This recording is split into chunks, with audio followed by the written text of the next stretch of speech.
Welcome to Behind the Tapes, episode 6, and the 22nd of July, and we're back again, Maddie, and pretty quiet week in harness racing. A return of the All-Stars is probably the talking point. They had a few runners in at Addington, and back to normal transmission that resumed. A couple of trifectas, and Italian Lad, a nice winner. Yeah, g'day to you, Fitzy, and everyone out there in social media land that's tuned in this week. Big welcome to you. Yeah, pretty run-of-the-mill week, really, I guess is probably the best way to describe it. We saw the Blue and Silver Star Army step out, and they stepped out in force as we predicted they would. Really good team they've got to race over the coming month, and it's only going to get bigger and better for them because some of their big bangers step out this week. We get to see Self-Assured, Princess Tiffany, another masterpiece back in action as well. So we'll have a talk about them a little bit later on. But some nice performances. We touched briefly just before, Andrew, about the effort of Plutonium Lady. I thought she was very, very good. And Mark Jones' team definitely flying at the moment. So they've hit the ground running post-lockdown. So looking forward to hooking into it. We're going to go all the way around the globe today and have a chat about a well-known name in harness racing across the world. Yeah, that's correct. Mark Jones' team going very well. A number of those barns putting in a lot of winners recently, and he's right up there with Greg and Nina Hope is pushing out a huge amount of winners. So good, well done to those boys, and they've got a major scalp there beating an All-Stars runner, so I'm sure Mark and Connections were pretty happy about that. But hey, this week all eyes really on the Junior Drivers' Championships. We've got 6 heats in the end, which is very good to see because the nominations at the start of the week, they weren't looking too pretty, but they've merged them together and we've managed to get 6 heats, and there's only a few fields there that haven't got the 12 in them. So while there's going to be a number of drivers miss out on just the odd drive, it's been a great result really compared to what we could have had if that hadn't have been fixed. So we've obviously been talking a lot about the Junior Premiership, and this week's Junior Championship is a big factor in that. Just reviewing the odds back there, Johnny Morrison, he's in front, 31 wins for the season. He's paying $2.20 with New Zealand TAB. Ben Hope's in second, 30 winners. He's $2.40. And Shree Tomlinson and Dylan Ferguson both sit on 29. Shree Tomlinson's $4.80 and Dylan Ferguson's $7.50. And we were just speaking before off air, Maddie, about the chances of Dylan Ferguson and especially Shree Tomlinson, because they've seemed to have drawn a really nice book of drives this weekend. Yeah, they have, and you can probably add Ben Hope to that list as well. I think he's got some cracking chances, particularly on Sunday when they return for the second day of the series. You're right, Fitzy. It's good to see this series continue. You know, it was off the table there for a while, and some hard work was put in behind the scenes, and it got off the ground. And it's important that it's held because you run the risk of it not being held again in the future if you miss it for 1 year. So every junior driver aspires to be a part of that series each and every season, and some of them really target it and put in all the effort and travel around the country trying to pick up drivers in those races that they can gain points in. So, yep, no, happy to see them out on the track this week. It's a good young bunch of drivers. Some interesting races because they're all looking pretty even. I did think that probably on paper, I thought Shree Tomlinson had one of the better books of the group. I thought Ben Hope's book on Sunday was really good, and yeah, Dylan's book. But bolter for that series for me, Fitzy, Kieran Tomlinson's got a nice book of drives as well. So I would expect in those races where there's not enough horses to fill the field that those points that they get for not even stepping out onto the track could end up being quite crucial in the bigger scheme of things.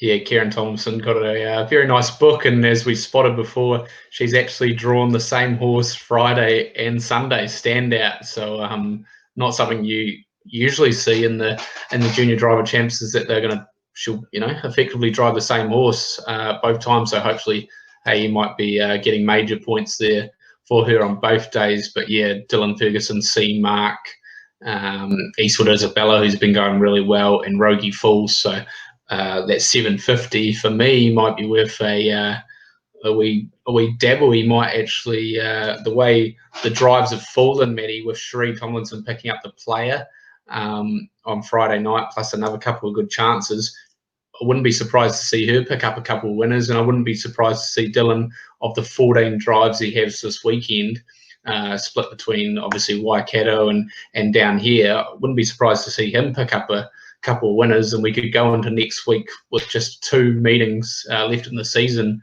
with 4 drivers on 31 winners. Do you see that as a possibility of happening? Yeah, I think it is. Look, they've all got drives outside of the junior champs that are winning chances, you know. Ben's got a horse like Midnight Dash on Friday night for mum and dad. Johnny's got a reasonably good book down south tomorrow at Invercargill. I think he's got a couple of cracking chances there. Cherie the same. And of course, definitely you can say that Ben's a big chance, because they'll throw what they can at it next week with some pretty nice horses in those blue and blue colours. So it's definitely game on. If I was looking at it, I don't know whether I'm playing now. I might be playing during the middle of the weekend once we get through the first round of heats. So someone's going to put their hand up and say, I'm the person to beat. At the moment, it's Johnny Morrison, because he's got that 1 win advantage. We know how hard it is just to win 1 race, let alone win 2, 3 or 4 for the young ones. So I think it's definitely a case of game on, and looking forward to seeing what unfolds.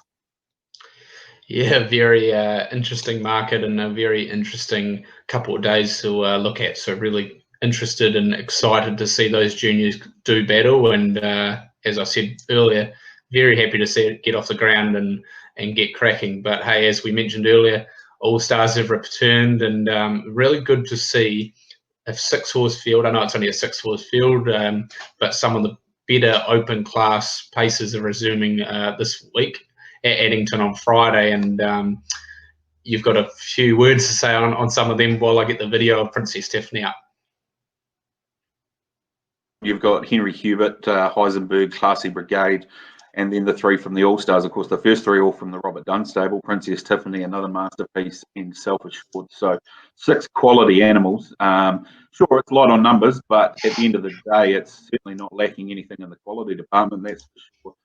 Happened to be at the Chertsey Trials, as you'll hear in a minute, the other day when Princess Tiffany had a bowl round. What was quite noticeable was that Natalie labelled her quite urgent. She was there for a good hit out, and she got a good hit out, running home in 56 odd, and she did it on her air. It was quite impressive. So, look, she's got to step away from the stand. If she can do that, I think she's a big player on Friday night.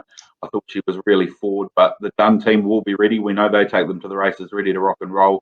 And then there's the class of horses like Another Masterpiece and Self-Assured. But you're going to be an interesting contest, Fitzy. I think you've got that trial video from Princess Tiffany in the last few hundred metres. So we might take a look at that and just see how impressive she was.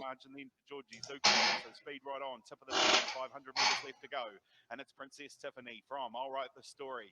Shipka Lane back up onto the back of it now, and then we've got Georgie Zukov. They're about to make their way towards the 400 metre mark, and it's Princess Tiffany about to be allowed to slide by Natalie again as they straighten up and go for the judge. I'll Write the Story ready to pounce from on its back. Then we've got Shipka Lane and Georgie Zukov, but she's off and gone here on the leader. Princess Tiffany allowed rain, and she found 4. And she strides clear as she comes down towards the 200 metre mark. Good runs coming from back in the field from Shibka Lane and Georgie Zukov. But this is all hands and heel stuff for Nat Rasmussen and Princess Tiffany. She's going to go down to the line and a Bolton. Princess Tiffany wins by 5, beats Shibka Lane, Georgie Zukov, and I'll Write the Story. Yeah, so I think that margin ended up being about 7. Look, and you could see by the ease in which she was eased down within the last 50 metres that she was just doing jog work.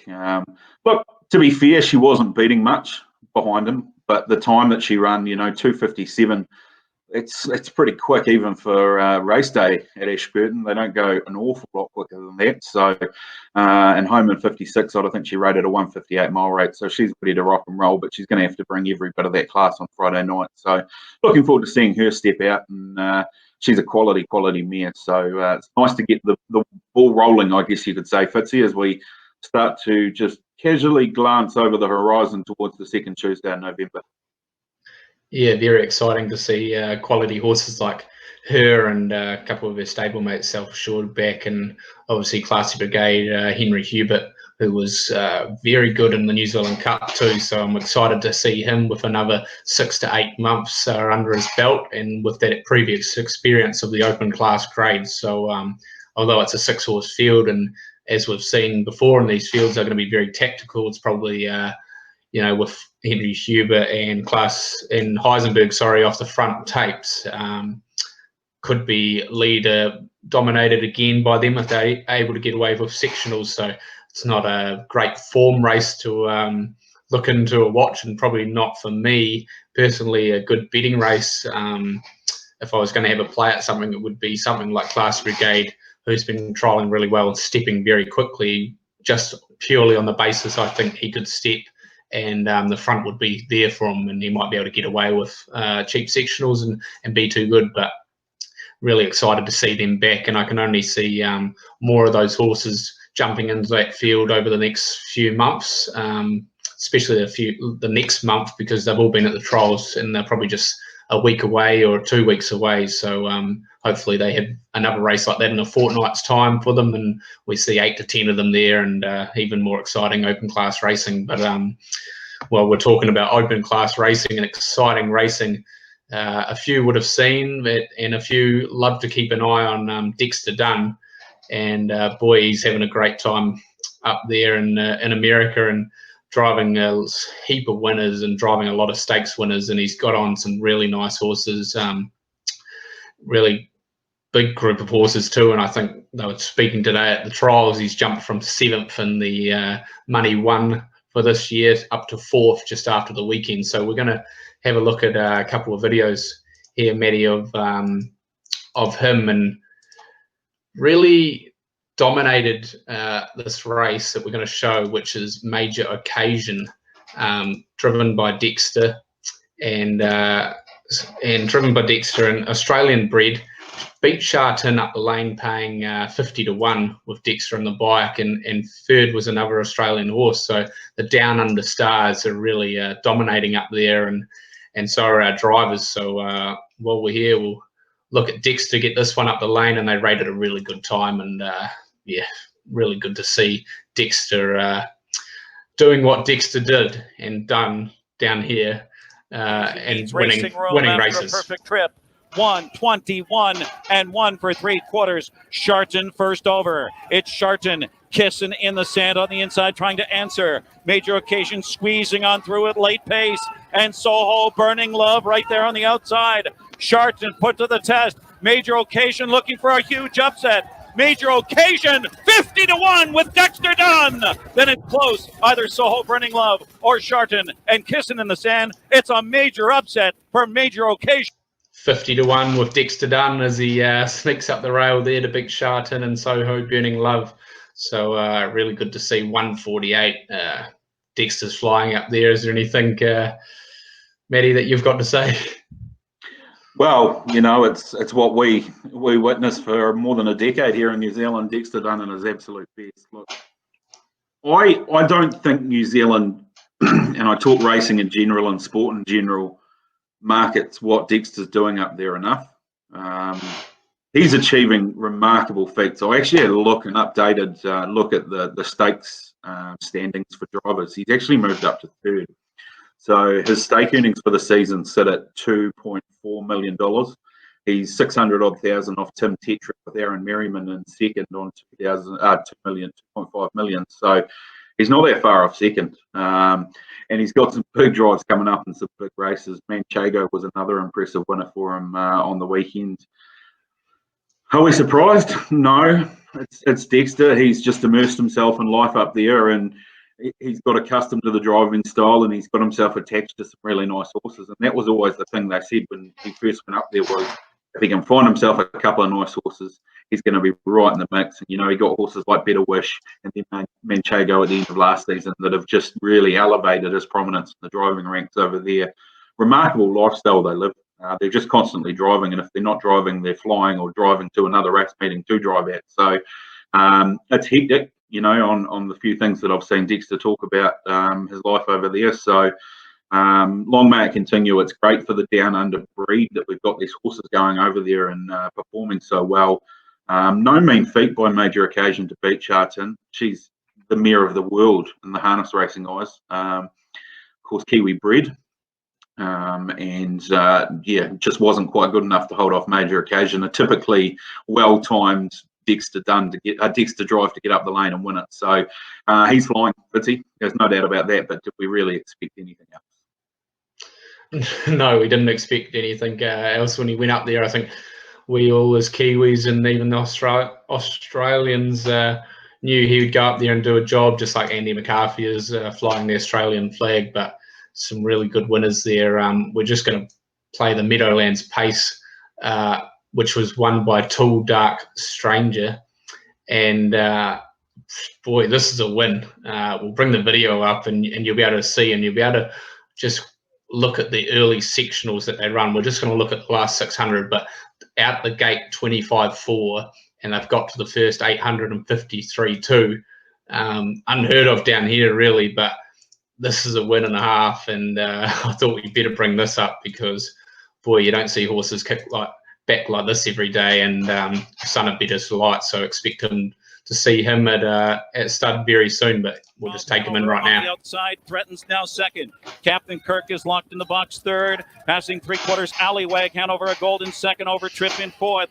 He is tracked by Manticore. He is fifth on the outside, gathering momentum. Captain Barbosa was badly shuffled as they turn for home. Poppy Rob, Hanover on the outside, taking it to Tall Dark Stranger in a fierce duel. 1:20.4 into the stretch of the Meadowlands Pace. Poppy Rob, Hanover in front, but here is Alleywag, Hanover, slingshots off cover. Tall Dark Stranger battling back on the inside, then Manticore in deep stretch. Poppy Rob, Hanover battling back. Tall Dark Stranger had more. Tall Dark Stranger in the Meadowlands Pace with Yannick Gingras. Then Poppy Rob, Hanover, Alleywag, Hanover, and Manticore in 1:47.2. Yeah, impressive, wasn't it? Yeah, 1:47.2, Matty. Boy, lightning quick. And did you think at the 200-metre mark he was going to win that race? No. Yannick Gingras definitely just throwing everything bar the kitchen sink at it to get it over the line. I'll tell you what, if you're an aspiring commentator, go and listen to American Harness Racing, and the enthusiasm inside the last 25 metres is just unparalleled compared to the other 1,580 metres of the race. So we might be bringing a few of those little plaudits into the next round at the Chertsey workouts in a couple of weeks, and see if we get a bit of excitement happening. But no, that was an impressive performance. Nancy Tactor, a very, very good horse person. Sorry, and you come to expect that the form stables over there generally rise on the big occasions, and the form drivers definitely play a big part in it. And Dexter's part of that now. He's one of the form drivers in that part of the world. Yeah, of course, Nancy Tactor, the trainer of Machango too, so she's got a stable full of stars, and that was a win and a half, and probably see him at stud maybe down here coming up soon, I guess. Don't know if another Son of Better's Light is what we need, but they're doing the job, and he'll be one that I'm sure breeders will look at. So that's about all we had about Dexter, and Dexter just keeps being Dexter, really. We'll keep trying to showcase some of his winners up there and some of his talents up there, because, as you said, Matty, he doesn't get enough media coverage, really, for the job he's done and the job he's representing New Zealand doing. So we'll continue to do that. But we better get on to tipping some winners, eh? That's the main focus here, is to try and drive a bit of turnover. So we're obviously on a Wednesday night. They've changed back to Thursday for the Cambridge meeting tomorrow, so we'll kick off with Invercargill, Matty, during the afternoon, and I've gone race 5, number 10, Jabali.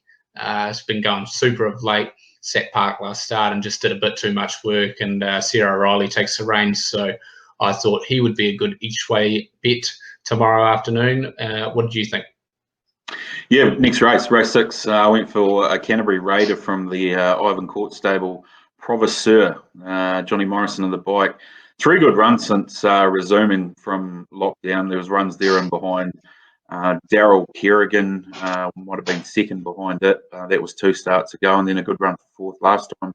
Good draw. I thought it would get into a nice spot, and I thought it was a good chance down there early on. And then, of course, we head to the Waikato tomorrow night. So back to a double banger Thursday, which is good. That'll make sure that the bank account's probably got nothing in it by the end of the night, Fitzy. But I went to the last race of the night. Really smart horse back from a spell here, Princess Jessie. From the Simon McMillan stable. She was good enough to take on the best of her age group and run some very meritorious races behind them earlier on in the season. I thought fresh up tomorrow night. Zachary Butcher in the bike, I thought she was a really good chance. So race 9, number 2, Princess Jessie for me there. What did you find at the Cambridge Raceway?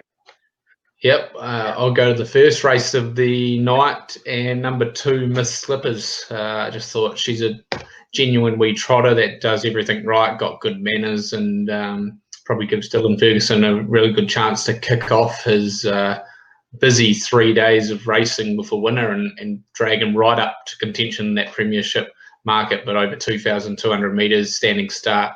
If she can step like she always does quickly and get a trail or even leading, then I thought, I haven't quite seen the odds that she's paying, but I thought she'd be worth an each way bet there, Maddie. And when I go to Friday night at Addington, sticking with the junior drivers theme seems to be at the moment, because I thought Percy in race 7 would give Shree Tomlinson a very good chance of winning and adding maximum points to the junior premiership. Entertainment. Someone doesn't like the way you're talking. Clearly not. Look, Andrew, I think we better apologise to Cherie now, because I'm going race 6, number 8, the player, which she drives as well. So I thought its recent runs have been fantastic. Now you've got my dog barking here as well. So this is going well. It's like 101 Dalmatians. The player I thought was a fantastic chance. I thought it'd be really hard to beat here on Friday night. So prepared to make it the bet of the night there. Addington again on Sunday. I'll go to the last race, number 11, the Falcon, race 8. Good winner last time out. Trialled really, really well recently at Ashburton behind some pretty smart horses. So drawn the outside of the second line. Small field though, I thought it could punch forward and get itself into the right spot. So race 8, number 11, the Falcon for me on Sunday. What did you find for us there?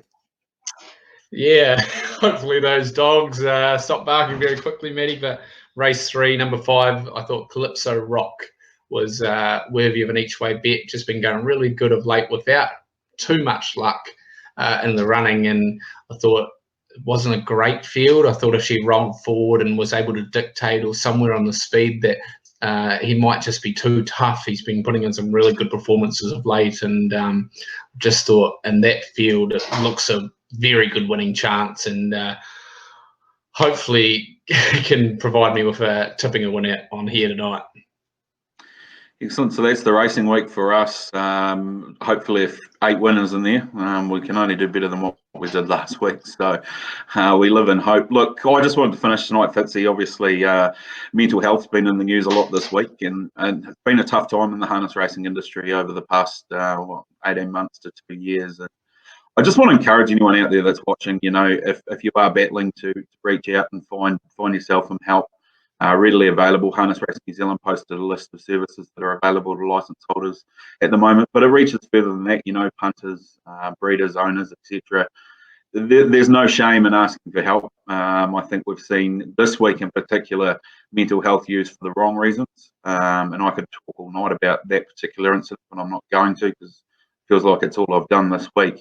But I just wanted to say to the people out there in the industry, we know things are tough at the moment. We know there's a lot of things going on behind the doors that maybe not a lot of people are seeing. But if you are struggling or you do feel like you need some advice on something, make sure you do reach out, because there are people out there who are willing to help. So don't be afraid, and pick up the phone or go and tap a mate on the shoulder and have a chat. Yep, definitely echo your thoughts there, Maddie, and especially around in the racing industry, Andrew McKerow from the Salvation Army. He's done a really good job with a couple of industry participants of late, and I know they appreciate his words of wisdom, and I'm sure if anyone out there is struggling, I would point you in his direction to have a yarn and just talk it through.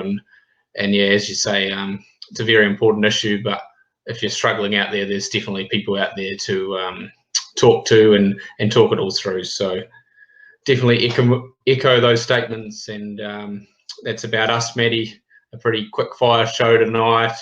Hopefully we tipped a few winners, and next week we will do our best, and I'm sure we will be able to get the New Zealand Junior Drivers Champion for 2020. We'll get them on the show and have a discussion to them, and review all the racing from Addington this Friday and Sunday involving the Junior Drivers Championships.